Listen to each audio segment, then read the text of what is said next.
integridad física y psicológica, que cause algún tipo de daño y denigre nuestra integridad, nos limita para el libre ejercicio de nuestros derechos.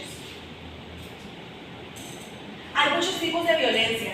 Yo estuve investigando y alrededor de 15 tipos de violencia me salieron, pero los principales que afectan a las mujeres son los 5 que traigo aquí. Posteriormente, si seguimos viniendo a dar las pláticas, pues ya iremos conociendo los demás tipos de violencia. Hay violencia cibernética también, que pocas de las veces conocemos, y también es un tipo de violencia a los menores, violencia a los adolescentes. Engloba muchísimos tipos de violencia, pero estos son los que más afectan a las mujeres. El principal, y que creo que todos conocemos, es la violencia física. Es el uso de fuerza física o alguna arma punzocortante o algún arma que nos violente. También la violencia económica es el control sobre los ingresos que tengamos, cuando también nos prohíben trabajar, cuando nos controlan lo que gastamos. La violencia psicológica es la más silenciosa, la que pocos conocemos y la que poco denunciamos, y es la que más nos afecta. Por ejemplo, en algunas ocasiones, cuando nos empiezan a denigrar por cómo nos vestimos, por cómo nos comportamos, a limitar las amistades, a limitar a los familiares, también ese es un tipo de violencia que nos va aislando pues, de nuestro círculo, para después tenernos en el control de nuestro hogar y ya evitar denunciar o hablar sobre la violencia que estamos viviendo. La violencia sexual, pues, es el forzarnos a cometer algún acto que nosotros no permitamos. Y la violencia patrimonial es cuando tienen hasta uso de nuestros documentos, ya sea credencial, acta de nacimiento, o documentos oficiales que nosotros podamos utilizar para conseguir un trabajo, para hacer un trámite, que a veces los hombres los tienen en sus pertenencias y no nos permiten a nosotros tenerlos para poder hacer algún trámite, o tenemos una propiedad y ellos disponen a su antojo de tu propiedad sin pedirte autorización o pedirte permiso. Pues las causas de violencia es ejercida principalmente por los varones. Siempre tenemos esa idea de que la violencia siempre va ejercida por los varones, y es por la relación de la construcción social que hemos venido creciendo con ella, de los mensajes que reciben los hombres y las mujeres desde pequeños, desde nuestra crianza.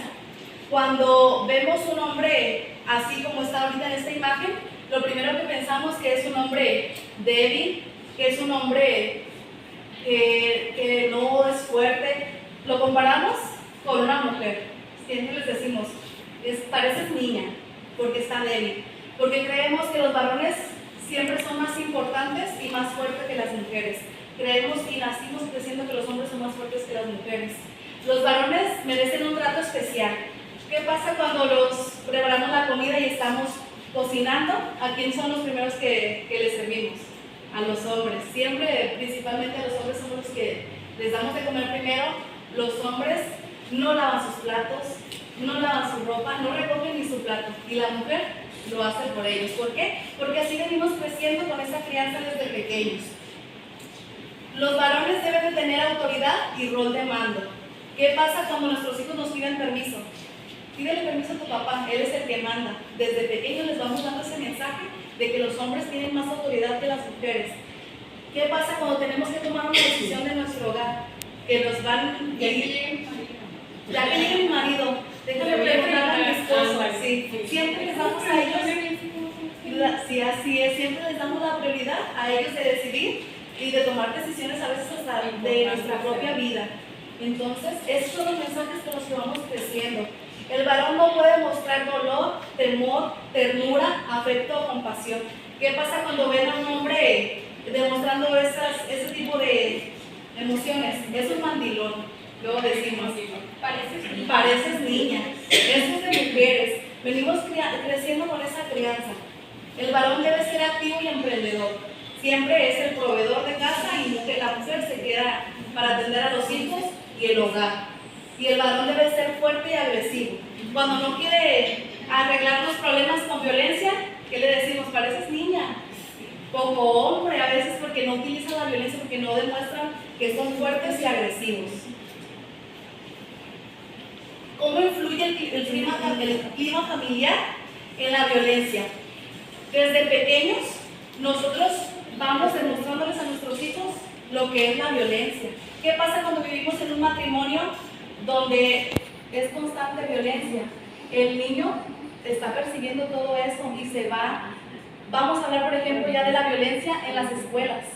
Ve la violencia en el hogar y luego se va frustrado, se va enojado, impotente por toda la violencia que vive en su hogar y la desquita con sus compañeros de escuela. Y luego ahí empieza ya el bullying, empieza el acoso, empieza todo lo que es la violencia ya con sus compañeros. Después también la falta de expresar los sentimientos. Cuando el niño se cae, le duele, los hombres no lloran. Desde ahí vamos criando ya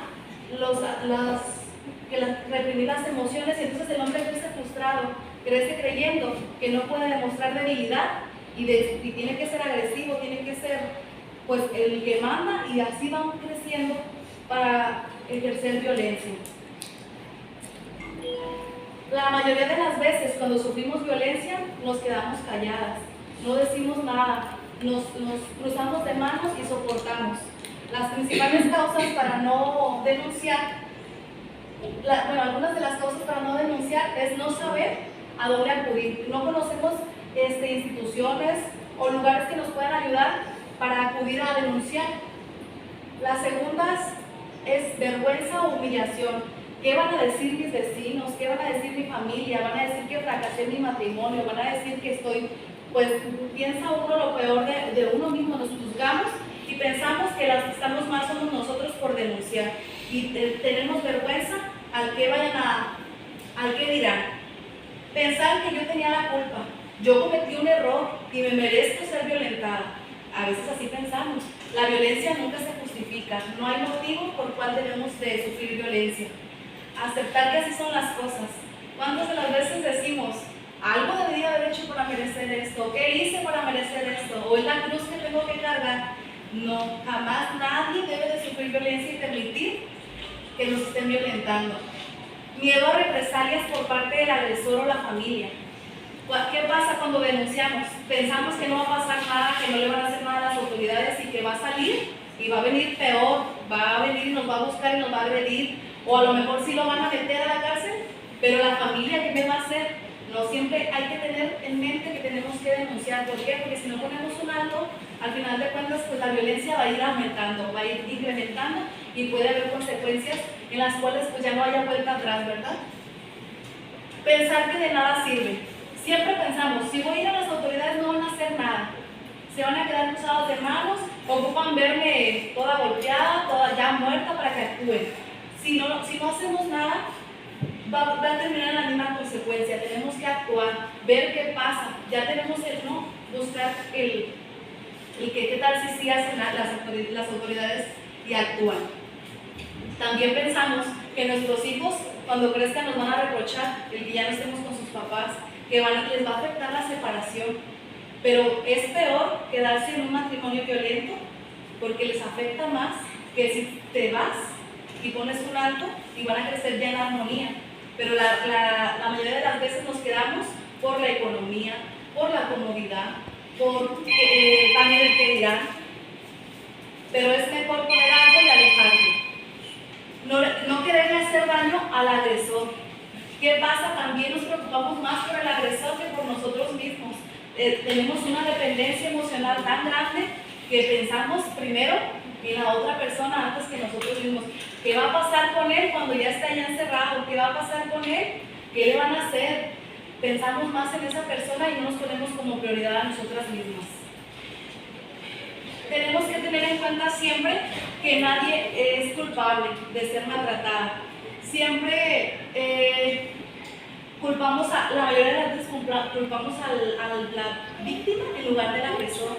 Por ejemplo, cuando en algunas ocasiones en la calle sufre una mujer violencia, luego decimos, ¿por qué iba vestida así? ¿Por qué andaba tan tarde en la calle? Acusamos a la víctima en lugar del agresor. La violencia nunca se justifica, nunca va a ser justificada la violencia en ninguno de los casos. Que en todos los casos la violencia es importante denunciar el hecho. Por más mínima que sea el acto que hayan cometido contra ti, siempre es importante denunciar para poner un alto y no dejar que la situación avance y tener consecuencias graves. que la violencia es tolerada socialmente.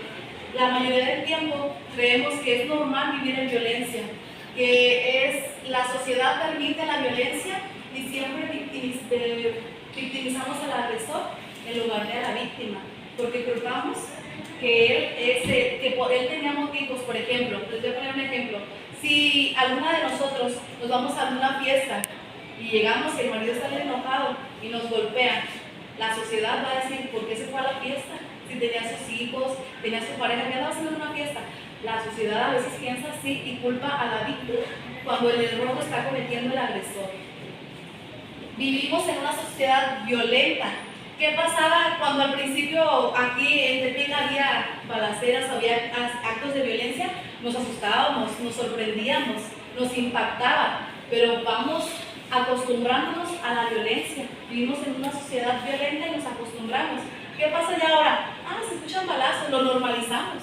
Vamos por la calle y si vemos a una pareja peleándose, son problemas de pareja, me voy de largo y no hago nada. Hay que poner un alto también si podemos ayudar, preguntar si está bien, acudir a la ayuda de las personas. No tomarlo como que, es normalizar la violencia. La violencia nunca va a ser normal. Pensamos que la violencia es innata. Nace un bebé y va a ser violento nada más por el simple hecho de ser hombre. La violencia se aprende. La violencia es aprendida en el hogar. Si el niño percibe violencia, va a crecer y él va a ejercer violencia. La única forma de cortar el acto violento es alejar el ambiente violento desde pequeños. Digamos basta, no sigamos permitiendo que nos violenten. Pongamos un alto desde que vemos las alertas rojitas, desde que ahorita estamos platicando la maestra y yo, desde tú conoces a una persona y vas viendo, esta alerta no me gusta, esto no me está pareciendo. Aléjate de esa persona antes de que las consecuencias sean más grandes. La violencia nunca va a disminuir, siempre va a ir en aumento.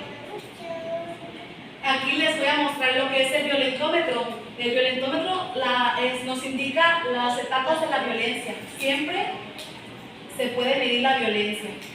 Lo que les decía de las alertas rojas, cuando conoces a una persona y luego te empieza a chantajear, te empieza a mentir, te empieza a ignorar, a celar. A veces pensamos que si no nos cela, ¿quién piensa? Si no nos cela, no nos quiere. Es que ni siquiera me cela. Los celos no son normales.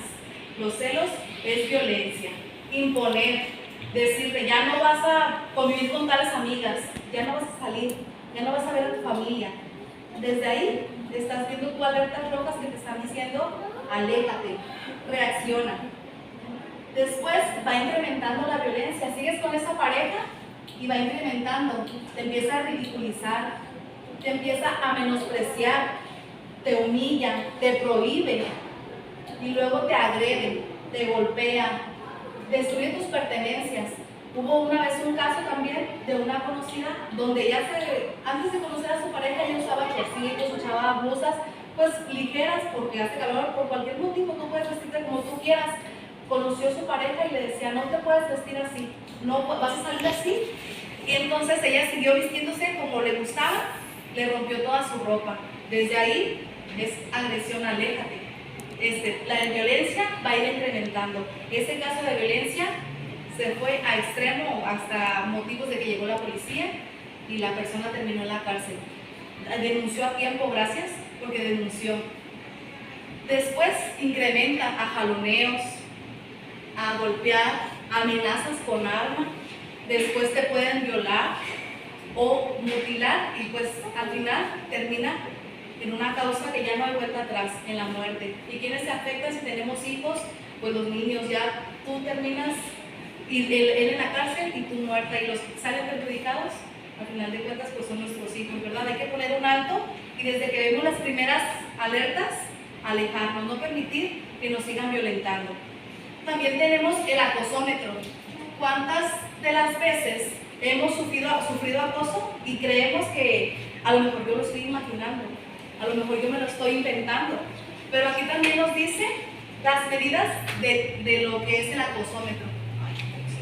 Bueno, no se ve, pero decía, por ejemplo, cuando estás en tu trabajo y tu jefe te mira de maneras, tú percibes, te mira de maneras morbosas, te mira todo el cuerpo, después te hace comentarios sobre tu cuerpo, se acerca demasiado y puede terminar en tocamientos, puede terminar en violaciones. Se va incrementando la violencia. Desde el principio hay que poner un alto, y también se puede denunciar, también el acoso se denuncia. Bueno, pues de mi parte es todo. Es una breve introducción de lo que es la violencia. Si seguimos aquí viniendo, vamos a ir avanzando en los temas. Es nada más que la introducción, pero si siguen acudiendo a sus clases, pues para que aprendan más temas sobre lo que es la violencia, cómo poner límites,